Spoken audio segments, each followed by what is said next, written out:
¡Esto es absurdo!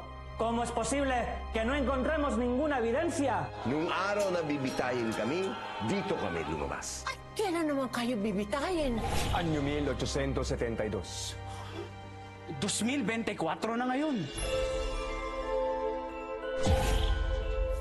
Santos Garbosas! Santo Manuel! Santo Juan! Santo Javier, tama? Hindi ka panipaniwala.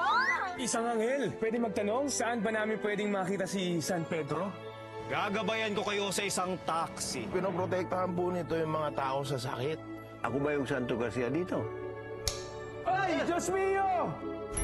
Pangalan, Santo. Edad, 200. Tawagan natin ang mental hospital. Tulungan po natin sila, Lola. Oo naman kayo.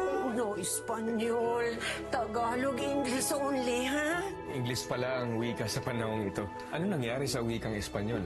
Dunya nati? Baka dunya pur. Senyora, hindi dapat ganyan ang pakikitungo natin sa ating kapwa. Ito, pandagdag. Sobrang binigay sa akin Isa kang himala na hatid sa amin ng Diyos.